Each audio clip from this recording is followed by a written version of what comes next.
Aesop's Fables.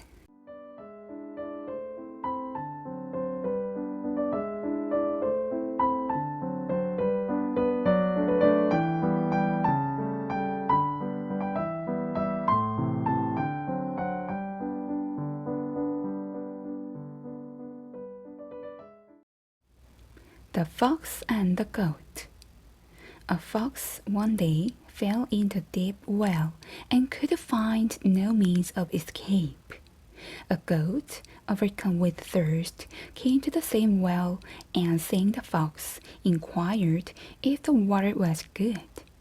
Concealing his sad plight under a merry guise, the fox indulged in a lavish praise of the water, saying it was excellent beyond measure, and encouraged him to descend. The goat, mindful only of his thirst, thoughtlessly jumped down, but just as he drank, the fox informed him of the difficulty they were both in and suggested a scheme for their common escape. "If," said he, "you will place your forefeet upon the wall and bend your head, I will run up your back and escape, and will help you out afterwards." The goat readily assented, and the fox leaped upon his back. Steadying himself with the goat's horns, he safely reached the mouth of the well and made off as fast as he could. When the goat upbraided him for breaking his promise, he turned around and cried out, "You foolish old fellow! If you had as many brains in your head as you have hairs in your beard, you would never have gone down before you had inspected the way up, nor have exposed yourself to dangers from which you had no means of escape. Look before you leap."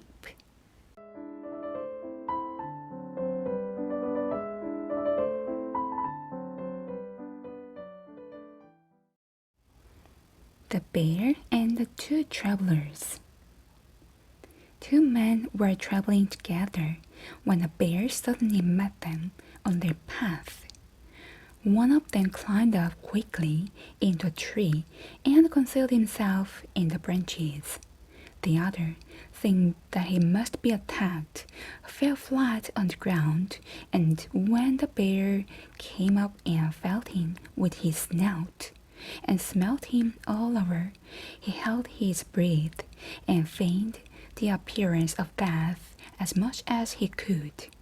The bear soon left him, for it is said he will not touch a dead body. When he was quite gone, the other traveler descended from the tree and jocularly inquired of his friend what it was the bear had whispered in his ear. "He gave me this advice," his companion replied. "Never travel with a friend who deserts you at the approach of danger. Misfortune tests the sincerity of friends."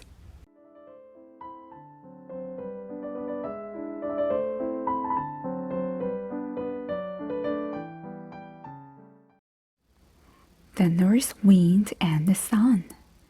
The north wind and the sun disputed as to which was the most powerful, and agreed that he should be declared the victor who could first strip a wayfaring man of his clothes. The north wind first tried his power and blew with all his might, but the keener his blast, the closer the traveler wrapped his cloak around him, until at last, resigning all hope of victory, the wind called upon the sun to see what he could do. The sun suddenly shone out with all his warmth. The traveler no sooner felt his genial rays than he took off one garment after another, and at last, fairly overcome with heat, undressed and bathed in a stream that lay in his path. Persuasion is better than force.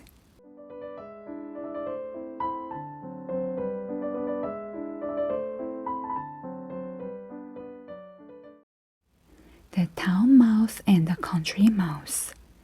A country mouse invited a town mouse, an intimate friend, to pay him a visit and partake of his country fare. As they were on the bare plowlands, eating their wheat stalks and roots pulled up from the hedgerow, the town mouse said to his friend, "You live here the life of the ants, while in my house is the horn of plenty. I'm surrounded by every luxury, and if you would come with me, as I wish you would, you shall have an ample share of my dainties."